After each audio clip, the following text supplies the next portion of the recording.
Happy Families podcast. It's the podcast for the time-poor parent who just wants answers now. There is actually a way that I think that we should be teaching our kids to apologise, and they need to apologise when they mean it, because you can only do a proper apology if you mean it. And guess what? Kids actually want relationships to be restored. And now here's the stars of our show, my mum and dad. Kylie Coulson, I'm cranky with you. What have I done? Well, you sound like you've still got that head cold of yours. Have you noticed that my voice sounds a little more gravelly than normal? Have you noticed that? It's very sexy. Yeah, no. Don't try to get your way out of this. It's because of you. Haven't even been kissing you, but I've got this frog in my throat now. You've had it all week, and you've managed to pass it along. Look, we're a family. We're a sharing family. Yeah, sharing is caring. G'day, this is Dr. Justin Coulson, the not quite myself. I can't believe you're giving me a hard time. I'm sick and you're giving me a hard time. I can barely get my words out. Oh, man flu for you. Yeah, seriously. You don't know how bad this is. Dr. Justin Coulson, the founder of happyfamilies.com.au and the author of 6 books about how to make your family happier. And I'm here with my sick wife, Kylie. It's amazing that we can get through these podcasts, but we're going to soldier on with Codral. Not sponsored, just saying, not sponsored. Maybe we should be. Have you ever had Codral? No, I don't think I have. I don't get sick. It's amazing, those jingles. They just stick in your head though, don't they? Yeah. Now, we need to pause for a moment and actually be quite serious. Today is the 11th of November, the 11th of the 11th at 11 a.m. Remembrance Day, a really important day where we acknowledge and reflect on so much tragedy that's occurred in the history of the world throughout world wars and specifically World War I ending after so many lives were lost, so many battles fought. For what? Well, I guess for world peace. It didn't last very long, but I'm grateful on Remembrance Day that we live in a world and in a society now that is so much more safe, where we don't have those kinds of wars. So I just wanted to acknowledge and recognise Remembrance Day. Hopefully today at 11 a.m. you'll have an opportunity to pause and reflect and express some heartfelt appreciation for those who have sacrificed for us. Now, with that acknowledgement, let's talk about parental guidance. Homeschooling builds that family camaraderie, that we're all in this together, so generally we can work it out. Kylie? Last night, I know we've said this every day, but last night was a pretty big episode. I love this show. Like, I know I'm in it, but this is a show that I would watch even if I wasn't in it. Like, I just love how redeeming it is as well. Like, we get to see these three-dimensional parents. There's no, we're just seeing one side of them being the strict parents or the disciplined parents or the routine parents, the tiger parents. We're actually seeing these well-rounded individuals who are trying their best for their families. And now we know. Now we know which 4 couples are moving into the crowded house. 4 families, communal living, super parenting challenges. Cannot wait for next week. But like you said last night, lots to talk about. We watched some really great stuff, and we also had to watch some really hard things. And there are 2 topics that we need to discuss on the podcast today. The first one, negotiating as a family, because the way those families navigated the challenge, go to a theme park. Can you believe we did this? Go to a theme park. You're only allowed to go on one ride. I'm quite surprised they went straight for the top. The roller coaster. The Gold Coaster? Yeah! Let's do it. Oh, wow, look at it. Oh, my goodness. I mean, is that really what happened after Yes. the cameras stopped? Did they get to have No. more? Are you serious? Yeah, we sent them to the theme park. They went on literally one ride, and then we said, okay, it's time to go and do the next challenge. Man, I think that would have been boycott right then. Yeah, I think that it was pretty harsh, but sometimes life does unfair things to you, and it's a real life family reality show. So yeah, they went to the show, they went into the theme park, they got to go on one ride, and then we gave them the next challenge. But the negotiations, we've got to talk about that. That's our first topic for the podcast. When we come back after the break, we're also going to talk about whether we should force our kids to apologise. Oh, because I said something very topic. provocative in the show. So first of all, let's dive into this. Negotiating as a family. I'm just curious, if our family went to, let's say, Jamboree, because that's the one that we loved down on the south coast of New South Wales when we lived in Wollongong for all those years, and we used to spend a lot of time there. If our whole family could only do one ride, would we do what Mimi said and just go with Calypso Bay, or would we be going for one of the thrill rides? Oh, 100% the thrill rides would have been at the top of the list. That is our kids, isn't it? And there would have been at least one child who was having a meltdown and probably Yes. a parent. And that would have been you. So we'll get to... I was being diplomatic, thank you very much. It could have been you. We'll get to the tiger parents in sec, but we've got to talk about Rachel's refusal. I don't like nanny rides. I don't like doing the big flippy ones. Claw machine! No. There's no way. I'm not going on it. So we're going on the teacup then? Teacup sucks! We have to do the challenge, babe. The challenge is we all have to go on one ride together. Come on. The teacup is boring! Listen. No, I'm not a little girl. I'm not a baby. I Listen. found this actually really eye-opening. Yeah. We've had this amazing moment. When I talked to our 7-year-old about what she's taken away from the show so far, do you know what she said? I'm going to guess that you're going to say it was the 1 second of courage on the diving platform. That's exactly what she said. Wow. And then she counted 1, 2, 3. Really? It has So Sam and Rach this is part of their parenting philosophy. You got to do hard things, 1 second of courage, and away you go. And now they're at the theme park, and Rachel won't do the 1 second of courage. And I saw this little girl who's just like, I want to do hard things. Yeah. I want to do hard things. I'm not a baby anymore, and you make me go on the cup and saucer. Yes. And my heart broke for her in a completely different way this time. She actually wanted to stretch herself and she was being held back. Not that we want to bag out Rach, right? I mean, for her own reasons, it was too much for her, and we need to be respectful of that, and we've got to teach our kids to be respectful that everybody has different abilities. And Rachel also acknowledged she saw the contradiction. She saw the hypocrisy in what she was doing. It's interesting though, because in some ways I relate very much with Rachel, that fear. As a kid, I didn't seem to have any fears, but now even climbing a ladder is scary for me. And I often just have to really, really remind myself that my children need to know that even though I'm scared, I'm willing to give it a go. Yeah, and I think that's a critical thing. I really love that. And that's what we saw with Deb. So complete opposite. Rachel digs in her heels. She says, no, I'm not doing anything that's scary. And Deb, she doesn't want to go on the roller coaster. And the kids are like, we're on the roller coaster. Well, if Lulu is tall enough, We could go to the Gold Coaster. If I'm tall enough. Okay, deal? Yep, Yeah. sounds good. I'm quite surprised they went straight for the top. The roller coaster. The Gold Coaster? Yeah! Let's do it. Oh, wow, look at it. Oh, my goodness. There was no way I was going to take a free pass and not do the ride with the kids. Lulu, you excited? Yep. You excited? Yeah, it's going to be fun. Yeah, she's got my heart. She's got my heart. That's a proud moment. Yeah, I thought so too. Doing hard things. And this whole thing is kind of like, as a family, sometimes you've got to take one for the team. Sometimes you've got to negotiate and figure stuff out. Rob and Sue's kids, Hudson and Fletcher, that's precisely what they did. They're like, okay, you guys are arguing. One of you wants to go this way. The other wants to go the other way. Oh, look at this. That boat looks cool. What are you thinking, this or Papa? Pop still. What do you think, Fletch? I'll probably want this. Rock, scissors and papers is the best solution to any argument because there's always a winner. They can't argue anything. You lost, they lost. Okay. All right, mini golf it is. As disciplined parents, we know that disappointments are a part of life and sometimes you just need to suck it up.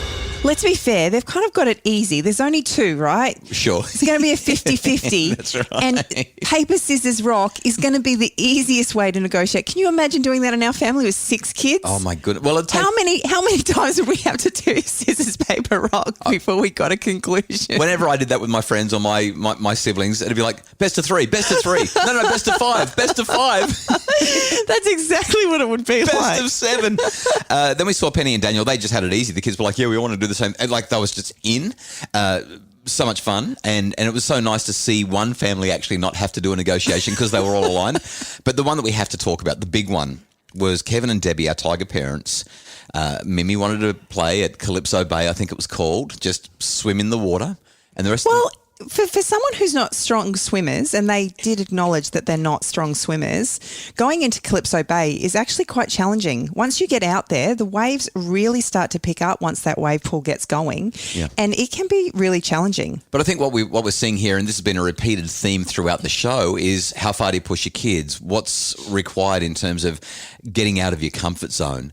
And the whole family wanted to go on the funnel web. Well, 3 out of 4 want to go on the funnel wave. So I have to choose between the funnel wave and the Outback Bay. Can I stay here and we go on?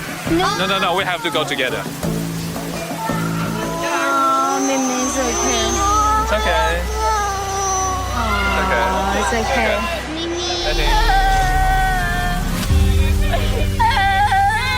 Popping out for me.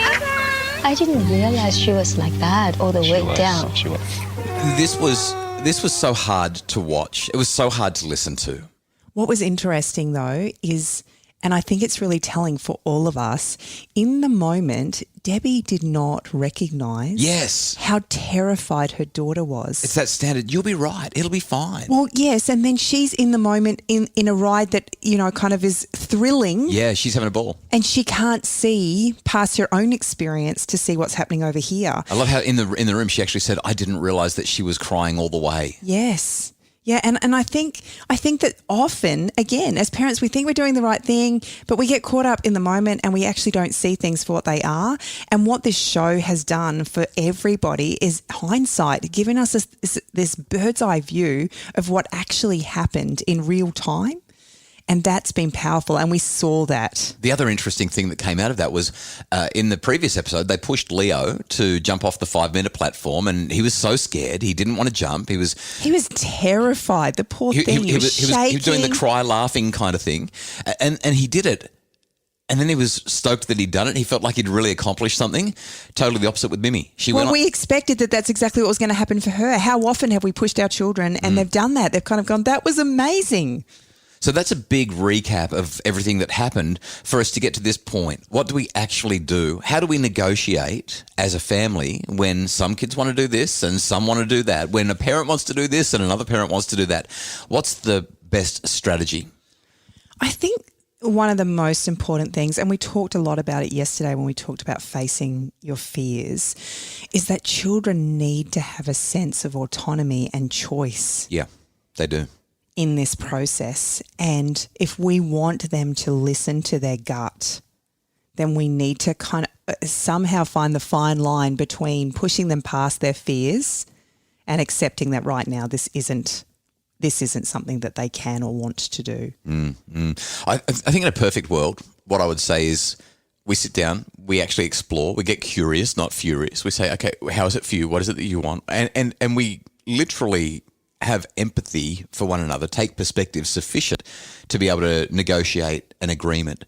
In the real world, the likelihood of that happening... In the middle of a theme park? Pretty slim. Pretty slim. In which case, I think that Rob and Sue have nailed it. Scissors, paper, rock. We've got to figure this out one way or another, and there's no arguments. The paper wraps around the rock. The scissors go blunt on the rock. Well, the great thing about this, I mean, we've never actually done this in our family. No, but I think we should. Yeah. But what the great thing is, there's no mum and dad aren't taking sides. That's right. It's just, this There's is a clear winner, and it's just a chance thing. Just chance. It's just luck. I mean, again, I don't want to try it too much because I really want us to have effective conversations, negotiating, listening carefully to one another. This is what your head cold has done to me. Oh, yeah. But this is the way that I think we need to go with our families. Just sit down, listen, work it out. It sounds a bit like the 3 E's. Yeah, explore, explain, empower. The one thing that we didn't actually see with any of those parenting styles was, guys, let's just pause and work this out together. In each case, they were in a rush to make a decision. Hurry up, we've got to decide, let's go. And what I would have loved to see one of them do is, hey, let's go and just sit down at this picnic table and let's have a look at what our options are and have a conversation about it. Let's work it out together. None of them did that. And to me, that's the perfect world outcome. After the break, we're going to have a conversation about whether or not forcing your children to say sorry is actually teaching them to lie. It's the Happy Families podcast. Imagine a home where discipline got results without anyone having to feel bad or in trouble.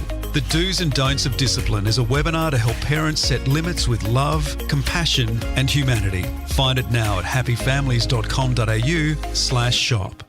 It's the Happy Families podcast, the podcast for the time-poor parent who just wants answers now. And you made a really big statement on the show last Before night. you talk about this statement, can I just say, aren't you glad that you can listen to a podcast and not catch the cold that the person who's trying to do the podcast has? Because seriously... There's been a whole heap of sneezing in that break. Oh, my goodness.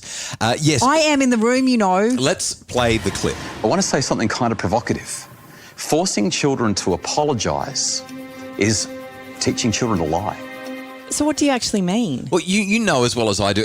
Like, I said it, it's provocative, but it's true.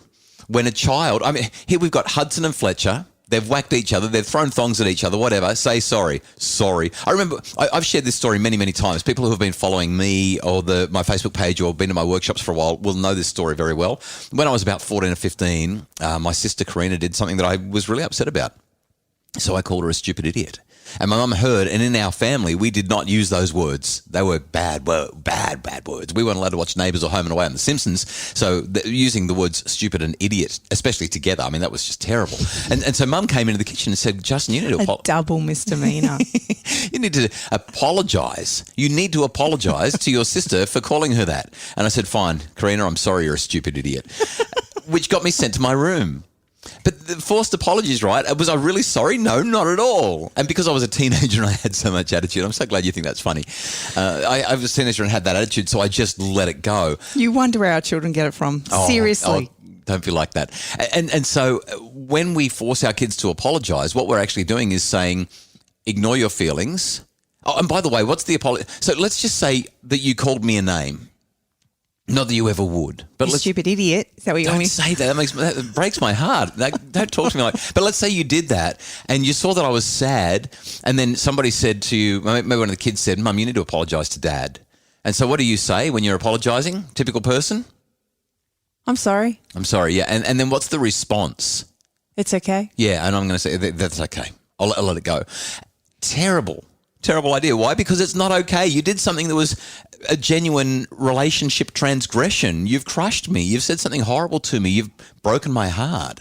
And so for me to say that's okay, it's like, I don't know, it's like a free pass. So there is actually a way that I think that we should be teaching our kids to apologise, and they need to apologise when they mean it, because you can only do a proper apology if you mean it. And guess what? Kids actually want relationships to be restored. Kids want things to be right. So the conversation might be, hey, kiddo, what just happened was wrong. An apology is required when you're ready, when you've calmed down, when you can see for yourself that you did the wrong thing. And you want to spend some time with your kids working that out once they're calm, not in the moment. It's interesting. There's a common thread that goes through most of your teaching moments, and just this acknowledgement that we can't teach in the moment. Yeah. When emotions are high, intelligence is low. That's right. And so, you've been listening. Of course I have been listening. I might be a slow learner, but I am listening. And it's amazing. Even in this situation, take us out of the equation, even in our children's lives, they need to have the space to work through what they're feeling before an apology is going to be meaningful. So with Rob and Sue's kids, Hudson and Fletcher, here's what I would have loved to have seen happen. I would have loved to have seen Sue or Rob crouch down in front of them and say, guys, things aren't going quite right just now. Let's work this out together, understand what's happened, and then let's make it right. So Hudson and Fletcher say, he threw a thong at me and he punched me. And Sue says, okay, well, when you're ready, you know how to apologise. And a good apology sounds like this. I'm sorry for doing. So there's an admission of guilt. I'm sorry for doing this. And we actually say what it was that we did. So we take full accountability. I'm sorry for hitting you. I'm sorry for throwing my thong at you. The third part is to say, because here's what it did to you. I'm sorry for hitting you. So it's not, I wouldn't have done it if you hadn't have done that? No. That's called victim blaming. What we do instead is we say, I'm sorry for hitting you. It probably really hurt and it would have made you feel bad. So there's an acknowledgement, not only am I sorry, but I'm sorry specifically for this action, and I'm sorry for this action because here's how it affected you. And the last line is the most important. Will you forgive me? It takes humility to ask, will you forgive me?